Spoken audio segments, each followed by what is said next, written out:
All right, welcome back, Travis. Thanks for coming on the show again. Like I said last week, let's jump in with the question that I ended the show with, and that is last week you described your first experience of hearing about scuba diving, and you thought that it was really cool to be able to breathe in this foreign space. I wanted to ask, how have you managed to cultivate kind of this sense of adventure in your life and with scuba diving, rather than just a natural sense of fear, as most people have?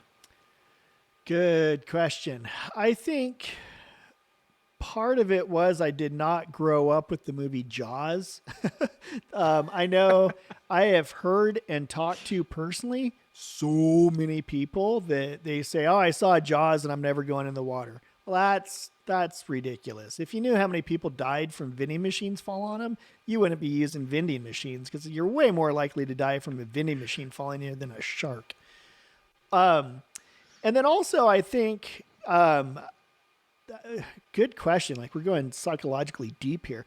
My stepdad was a pretty scary dude. Like he invoked fear in me.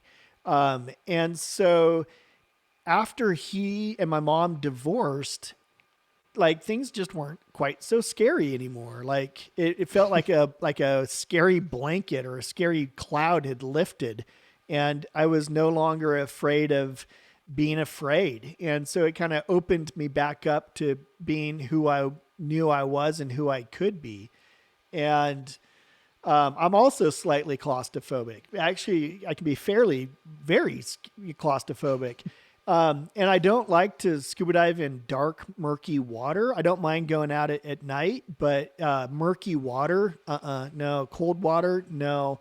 It needs to be warm. I need to have good visibility, and I need to be able to see what's around. And that's how I started, and so that's how it was no longer really scary.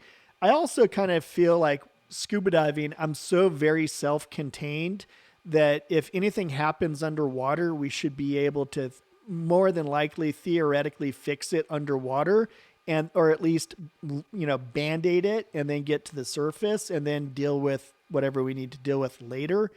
But I think having and then just practice and experience and learning little new techniques and tips and tricks made me feel more self-confident and self-reliant. I think the self-reliance is, I know I can get myself into this situation no problem, but after a few times getting into that situation, I know I can get myself out by myself or with what we have at hand. That helps also. That term, self-contained, I think that term is such a great term. It's one that is little used, at least in my circles. Um, can you go ahead and define that? Because obviously it carries with itself, its own connotations and denotations. Just define that for the listener, kind of what you mean by that, and then maybe some reasons why or how you became self-contained. Well, I think that, growing up, I could always ask my mom or my grandma, hey, can you help me with this? And I remember when I was 16, we had this Italian guy working at the dive shop, and I'd go down and I'd visit for spring break or summer vacation. And I remember he sent me on this task, like go in the shop and get this tool and come back out. It was a bit of an emergency situation and like go do this. And I went in, I looked all over, I couldn't figure it out, I couldn't find it out. I came back out and I said, hey, I don't know. And he kind of like snapped at me. He's like, like kind of like, I'm paraphrasing, but like, you got to grow up and be more self-sufficient. Like nobody's here to take care of you and nobody's going to be taking care of you. It's not in my best interest to help you. I need to take care of this situation. I don't have time or energy or space to help you. And at first I was kind of like, oh, but then I really realized like, yeah, dude, go back in there and find that damn wrench. And I did. Mm-hmm. And sure enough, about 6 months later, we were on a yacht and all hell broke loose and it was up to me to fix it. And I was like, look at that. I'm self-sufficient. I'm self-contained. I can take care of myself. I used to have a lot of dreams and aspirations of single-handedly sailing well, back in the old days, we used to say around the world back when we had the heliocentric model as the only model available. But so I wanted to sell the planet. I wanted to sell all around the world. And I knew dang well that the radio is not going to save me. Nobody's going to swoop in and magically show up and deliver, hugs and kisses. If anything went wrong, it was up to me in order to survive. And sure enough, later on, as I was a pilot, there were multiple times where, oh, little red light came on, and I can talk to ground control, or I can talk to the tower, but they're not going to do anything because they're not here to do it for me. Even just last night, like I was taking the laundry out. I don't want to do laundry. Well, the laundry's not going to do itself, Travis. It's like the laundry's not just going to go from the wash machine magically up onto the hangers. Your mom's not here to do your laundry for you, Trav. Like, okay, I'll do the laundry. And I did. And sure enough, it got dry, I think that is amazing. And honestly, self-containment, maybe being cool under pressure as part of that is a skill that I think one too many people in the world don't have. What were some of the first experiences where you did manage to remain cool under pressure? And I know it's kind of a side topic from just self-reliance, and they're very related, but I feel like being cool under pressure, just because when you are the owner of a business, captain of a boat, something goes wrong and you have people underneath you, they look to you. So how can, I guess what I'm asking is, how can our listener start to increase their coolness under pressure today?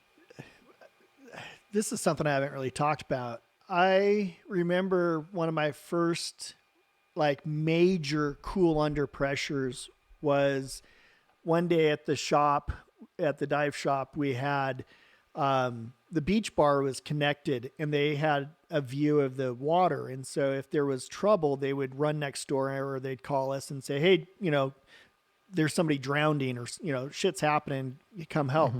And I was 18, and we did not like the free divers, because the free divers would go down, they'd shoot the fish, and then the sharks would come in. And not that the sharks were a problem per se, but as we were scuba diving, and I was a waterman, like I get paid to live in, on, and around the water. I take people underwater for a living. And if you people are bringing in sharks, that's in a direct competition with, and direct contrast to my income. Screw you. So we did not like the free divers, but there was a free diver that had a shallow water blackout, basically over hyperventilated before he went down, and he died. And so it was up to us to, well, we didn't know he was dead at that point. It was up to us to go and rescue him. And I launched the boat with a diver. The diver went down, grabbed his body, came up, put him in the boat. And I remember the boat wasn't running all that well. It's just Murphy's Law, that like the engine's not working great. And there was like a few little I had to kick it, and I had to hold my breath, and I had to put one hand on my head and stand on my left foot, and then it would run. And I remember with essentially this dead 19, and I was 18, this 19-year-old dead kid in the boat. And I had to remember, like, nope, you got to stand on your left foot, and you got to, hold your breath, and you got to turn that to the right and turn that to the left. And you have to think about the number 14, and then it runs. And so it kind of was, but then my mind is just naturally going, oh my God, there's a dead person here. Like, and and it was such a conflicting, it was a short, 3-minute boat ride, but man, I had so many conflicting things going on at that point. And it was kind of the first time that I was like, you need to perform under pressure, because if he is going to survive, it's up to you to get the boat back to shore. Because if you don't get the boat back to shore, this kid's definitely going to be dead. Hey, adventurer, let me pause the conversation real quick to give you a little bit more background info on our guest today, Travis Rosbach. I'm going to tell you a little bit more about him so you understand his expertise, the experience with which he's coming at this conversation, and hopefully you understand and appreciate what he's talking about a little bit more. So Travis is the founder of the popular water bottle brand Hydro Flask. He's an experienced scuba diver as well as a pilot. He also captained his own merchant marine vessel, and now he is an investor and business advisor as well as a father. And not just that, he is a fellow adventurer on this journey of life. So, with that in mind, let's get back to the conversation with Travis Rosbach. And listener, sorry, there was a brief a technical issue. We've solved that, and the audio might sound slightly different, but hopefully it doesn't. I needed to make sure that the boat would even run, and the engine would keep going. And yeah, that was a big pivotal point in my life that I realized that, oh, okay, I can perform under pressure when it is literally a life or death situation. And over the years, scuba diving is very safe. It really is. As long as you know what you're doing and you're not an idiot, you should be very fine. But shit happens and people die, people get hurt, and just being around the water, people drown just naturally, people have heart attacks just naturally. And so I kind of, unfortunately, I had to kind of be, or fortunately, I don't know, but I had to kind of become accustomed at a very young age to being thrust into life or death situations. And then traveling internationally, I would find myself in third world bars quite often where guns are coming out, knives are being pulled, and holy cow, I'm the only white guy in the place, and so I I don't I guess I need to probably talk to a therapist about this. It's almost kind of become like an obsessive hobby of thrusting myself into adventure. And now that I have a daughter, I mean, I've never been a gambler. I do not like going to Vegas and wasting stupid money on stupid money. I don't like that. And I don't take like unconscionable. I don't know. There's probably a word there. I don't take unnecessary risks, but at the same time, I do have a tendency to lean towards adventure. Yeah. Honestly, one of the main purposes of the podcast now, after the rebrand, is to help people add more adventure into their lives. When I was younger, I remember, I'm from Utah. Utah has or had a big Boy Scouts presence everywhere, mostly because it was very connected with our church, and so, and it's a very churchy place.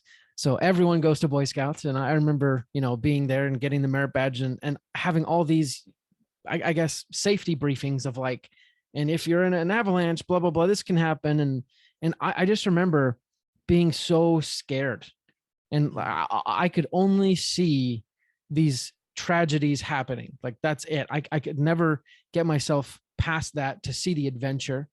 And lately, my wife has gotten us into rock climbing, and I bless her name for it, because it is one of those things where, it's scary because most people are scared of heights, but you get up on the wall after rock climbing a bunch and you sit back in the harness and you look around and you're like, wow, I'm not scared anymore. This is just fun. And so I'm really grateful for you sharing your perspective, because I do want people to be able to get past seeing those tragedies and to really understand that there is adventure out there, but also to kind of prepare themselves for it. You know what I mean? Yeah. Yeah. I think it's good to have a healthy respect and a healthy fear Mm-hmm. is very, that's what keeps us alive. The ego, from my yoga days, the ego is implanted in order to keep us alive. It's here to keep the body alive and moving forward. And sometimes it knows best and sometimes it doesn't. But the more you sit in the harness and you sit in the saddle, as it were, the more you realize that, hey, wow, I just went, snowshoeing and there was no avalanches. I'm home now and I didn't die today. And then when the avalanches do come, you can kind of take it a little bit more in stride and you feel a little bit more comfortable. It's just like, I don't know, like going on a date and showing up early. You show up a little bit early, or you go into a meeting and you show up a little bit early, you feel more comfortable with your surroundings, you're going to do better in the meeting or on the date. The more time you spend rock climbing, the more comfortable you get. And so when things do happen, unexpectedly, whatever that might be, you feel more comfortable. So it's just time in the saddle. Yeah, that's so true. Um, funny enough, kind of another story. In in one of my churches that I went to, I was friends with this girl who ended up having epilepsy, and on various occasions I'd be giving her a ride and she'd have a seizure in the car, and I was like, what do I do? Like, this is nuts. Come to find out, I get married to my wife, a different person, and my wife's brother has epilepsy. So on numerous occasions, we're out in public, he starts having a seizure, and rather than being like, this time I'm like, okay, I can go over and, at least hold the body while he's seizing, and so I guess all that's to say to the listener that if you're afraid of something, you just got to kind of prepare for it and start doing iterations. And kind of on that note, being a father who is an adventurer, what sort of things do you do or have you done to kind of start helping your child move towards adventure in a positive way? Yeah, great question. And real quick, back to that epilepsy thing. Mhm. Like, Justin, the fact that you've gone through that now on multiple occasions and multiple stages of your life, that that gives you a good, strong, or at least a stronger foundation for other things that can happen, right? So Mhm. it'll compound upon that and build upon that. You can take that as a badge of validation. Back to the Boy Scouts, that's a badge. Like, Justin got the I can deal with an epileptic situation Yeah. badge. And that badge isn't just good for epilepsy, that's good for other things as well.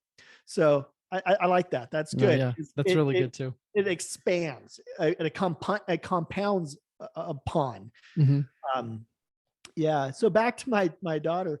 Um, the other night we were out, and it was completely pitch black. And she's like, "Dad, did you bring the flashlight?" "Yeah, I got it right here." She took the flashlight from me and she just goes running off, and then the batteries go dead.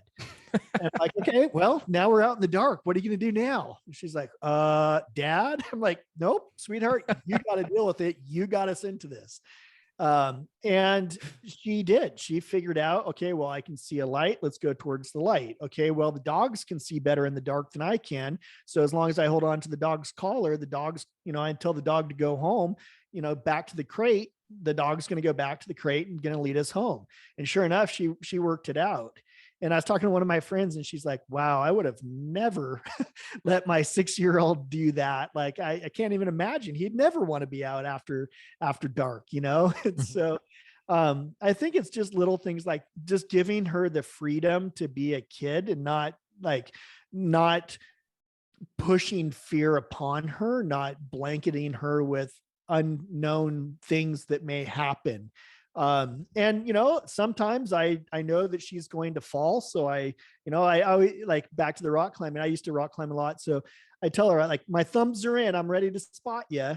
Mhm. And and she can go a little bit further or push herself a bit more because she knows Dad's there spotting her. Other times I know she's going to fall, and I let her fall. I watch her fall, and she gets up, and she, not dangerously, of course, Yeah. not to get hurt, but at the same time, she has to know what it's like to fall. If I always spot her and she always gets to the top, that's not realistic, because Dad's not always going to be there with his thumbs in to support her and spot her. Mhm. And when she does fall, why'd you fall? Well, because I just fell. No, you didn't just fall. Your right foot was on that, and it should have been up 2 inches and to the left, or it should have been down 2 inches and to the right. Oh, yeah. Okay. So what are you going to do next time? I'm going to put my foot there instead of there. Okay. Try it again. Try it again. May or may not fall, but either way, now we're building upon this. Oh, okay. I got to watch where my feet go, because if my feet are in the wrong spot, I'm going to land in the dirt. For the listener, I think it's important to point out a few important things that you just mentioned. For one, the value of having someone around who knows how to push you and help you in those circumstances. And two, I think this one is equally important, maybe more, but just the belief that we are more capable than we think. Like I think of, a couple stories, but I mean, in Idaho and whatnot, you can like drive a tractor, like a big old tractor when you're like 12, and you can drive that down the road and whatnot. Uh, our family has a friend when he was 12, he was, he's a cowboy, and his father, they take horse tours and stuff. And he found himself with this big old tour of people. His dad's nowhere to be seen, and it's dusk. And he's like, well, I got to make camp. So he leads all these people. And then I also think of like, through the millions and millions of years, there's tribes in South America and Africa living in the jungle. And there's 6-year-olds there that survive, like in the jungle, places that, we might not go because we're scared. And so I think it's important to remember that we are probably way more capable than we think. And if we just allow ourselves the opportunity to kind of expand some of that resourcefulness, I think we'd really be surprised. You know what I mean? Oh, absolutely. That's actually has always kind of one of those stories or things that has kind of always played a big part in my belief and thoughts and in my actions moving forward is the 7-year itch. And that's kind of a bit of a cliche, and it's not the same for everybody. I actually have a 4 to 5 year itch that I'm ready to go do something else. But what I was told, and it may or may not be accurate, but that comes from children up until the age of about 7 thereabouts. They need parents, they need a tribe, they need grandparents, they need people taking care of them, they need help and support. But about the age of 7, you could theoretically go out into the jungle, or you could go out into the workforce, or you could go out into the woods and survive on your own about that age. And so I've always, I don't know, there's something about that kind of helps me sometimes move forward somehow. Yeah. Like, I should be at a point where, what, I think I can stand on my own 2 feet, and, I might survive, I might not, but we'll figure it out right now. Right. Yeah, right. Exactly. Yeah. And, like, I have a buddy whose girlfriend is really afraid of being in the dark out away from other, Hmm. life forms basically. And I asked her, I'm like, well, what are you afraid? Like, because we were in the dark. I'm like, hey, what are you afraid of? She's like, well, I'm just afraid of the dark. Well, not the dark. Like, the dark's not going to kill you. Like, nobody's Right. ever been killed from You the dark. close your eyes at night, you're not afraid of the dark. Exactly. Yeah. When you're asleep, are you scared? Because what about in your bed? Are you scared then? Right. And well, I'm afraid of the unknown. Well, okay, like what? Like what would like, because maybe I should be afraid, right? I don't know. Hmm. Maybe I should be scared right now. What are we afraid of? The boogeyman? Like, that was a lion that used to come in and eat people in Africa. They would call it the boogeyman, but it was actually just a lion. And now that we know it's a lion, well, we can fend off the lions, and now we don't have to get scared of the boogeyman anymore. Hmm. And when it came down to it, there's really not a lot to be afraid of in the dark, out in the middle of the woods, in the middle of nowhere. Because if it's a bad guy, well, he's going to have a flashlight and you're going to see him coming. So you're glad you're in the dark. Is it a coyote? Coyotes are more scared of humans than, it's just like sharks. So what are you actually really afraid of? Because the dark's not a good answer. Afraid of sharks. A little bit of research, and probably not afraid of sharks. Afraid of fish. Some people are afraid of fish. They don't want to touch fish, or they're scared to, interact with fish. Well, you eat fish, and, you have fish aquariums, and, so yeah. No, that Asking makes perfect sense. questions, I think, is what I'm trying to get at. It's so true, because in essence we are, in all of fear, we're afraid of the unknown and the tension. We're afraid that something might happen, and we're just waiting for that thing. But and I find that specificity is really just, it's like the best tool for everything, and even in your own life, and business, if you're not specific enough, then that's where the fear can come, and that's where the ambiguity can come from. And actually, this is one question I wanted to ask, because in reading about you and learning about you, and hearing about you on different podcasts and things, you do read a lot, you learn a lot.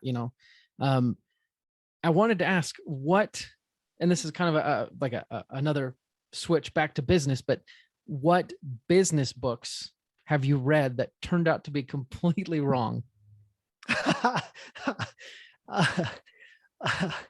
um, Well, I don't know that answer. I know that I have, um, there are, that's funny. I just got a email from books. So the word books just funny. Um, I don't know, Justin. I feel like I've read a lot of Brian Tracy books.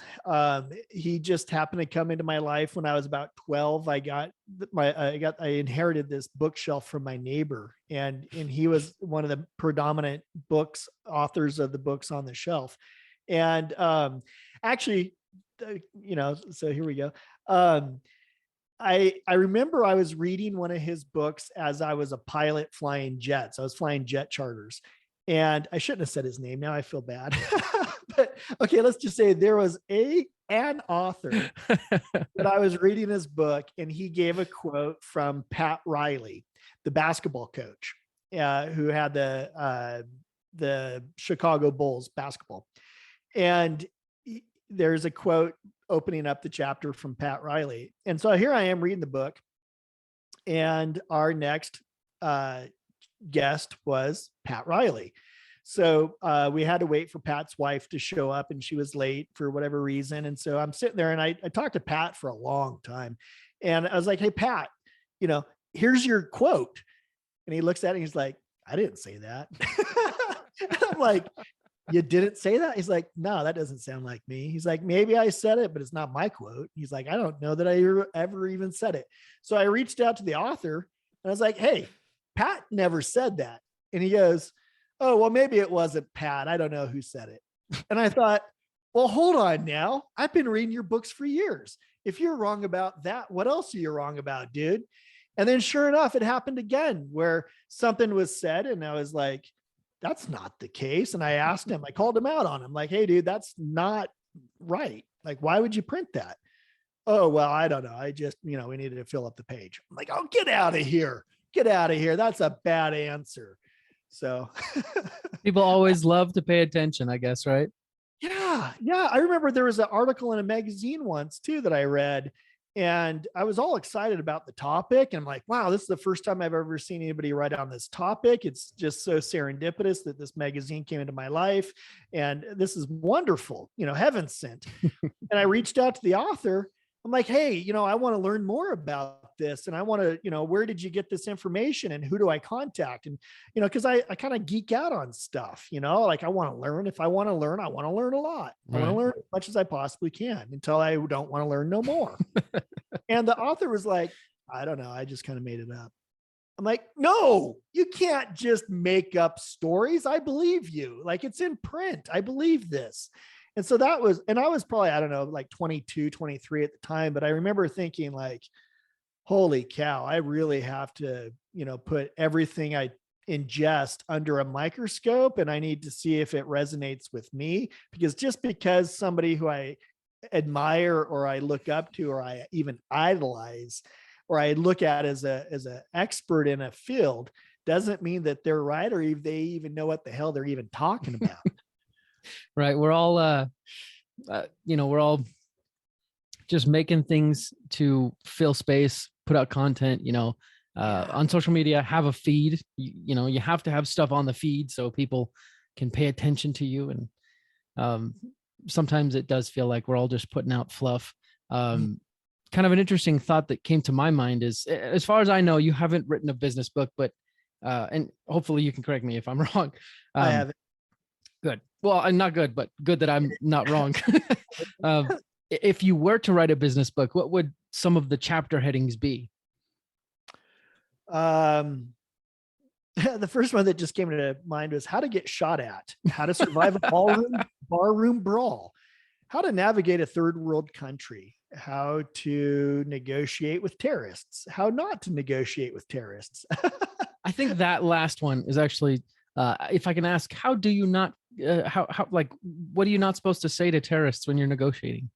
I think that's always kind of been one of my mantras. And a lot of people who've known me for years, they still kind of get a kick out of it, or they just love to rib me about is, I have said multiple times, we do not negotiate with terrorists. And I believe that having that as a mantra early on, it really became part of my psyche. I do not negotiate with terrorists. But my goodness, I've found myself negotiating with terrorists over the years. And so as I'm getting older, I start to see the terrorists further and further out. And they look like sweet old ladies. They look like nice old grandfatherly men. They look like, beautiful girls and really cool looking surfer dudes. But at the heart of it, they're terrorists, and I don't want anything to do with them. I don't want to be around people who I don't want to be around. And so I think saying no is something that I have had to learn to get better at. Like, nope, I'm not going to work with you. Why not? Well, because you're a terrorist. But I don't necessarily say that out loud. But my goodness, I think that a lot. That is so true. When I first started my day job at the company I work at, I was in the sales part, and I was trying to get into the marketing side of it. And one of the things that really endeared me to the company was one of the things that endeared me to the company was, on the sales calls, like I talked to my boss. I was like, hey, there's this guy on the phone. He sounds interested, but he's a real jerk. Like, what do I do? And my boss was like, just hang up. Like, we don't need him. Like, we don't need vampires, No, So, it's so true too. And the money's not worth it. mhm. And the problem with those vampires is they always come right when you need the money. It's like they just have this That's so uncanny true. knack to know when you're down and when you need assistance, and they've got $20 and you just got a bill for $19.99. They know that, and that's Mhm. when they show up. And then they come in and they swoop in with this beautiful package, and ha ha ha, I've got $20 for you. And somehow they knew you needed the $19.99. But there's always more to it with them. And but they always show themselves. They'll give tails. You can Mhm. start to sniff them out further and further out. And I think that where I've gone wrong is when I've tried to override my intuition or that little voice in the back of my head. Perfect example. I rented an excavator to rip out trees, juniper, which are actually just a big ass weed. Story. But I was ripping out these junipers, and I get this very real stop, Travis. Go get food. Nope, I'm gonna go get one more. Boom! I blow a hose and like smoke, and it stinks, and I'm afraid it's gonna blow up. And damn it, Travis, you're supposed to listen to that. And so I still am having to pay to learn that lesson. But if I get a bad feeling about somebody, I don't care who you are. I'm just not going to be interested. I don't care what Mhm. you're offering. I'm not interested. But it's unfortunate that they always know right when you need them the most. Dang. I sincerely hope you do write that book. I will be on the first, the front of that line to buy that book because that sounds really interesting. Um, Travis, we've come to the end of our time together, unfortunately. So I want to say, how can our audience reach out to you, support you, and see what you're up to? Travis Rosbach on LinkedIn, Rosbach on LinkedIn. I've got a beard, if that helps. Black and white patriot beard. Or Travis at tumalogroup.com, tumalogroup.com. Excellent. And then last but not least, we do need to give our audience some action items. So I said, number one, learn about your fears, dig into what you're really afraid of, find out what it is and identify it. So that way you can actually take steps to circumnavigate it or prevent it or whatnot. What would you like to tell the audience to do? And I would say take that one step further also and go spend time with your fears. Don't necessarily have to dive in head first, but at least dip a toe into something that you're afraid of. Like we don't know what we don't know until we start to know it. And Mhm. so, something that maybe you've had your mind set on, just try doing the opposite or try doing 45 degrees off that course and seeing what that's like also. But spend time with some of those things that you want to do, but you've been afraid to do. And time in the saddle will be your friend. Excellent. I will get all those up in the show notes, but audience, seriously reach out to Travis. Tell him thank you for coming on the show because I have enjoyed it so much. It's just really nice to be able to dig into stories and kind of sit at the feet of someone who's just really awesome. So thanks for being here, Travis. Cheers. Thank you, Justin. I had a lot of fun, and it's always good talking to you.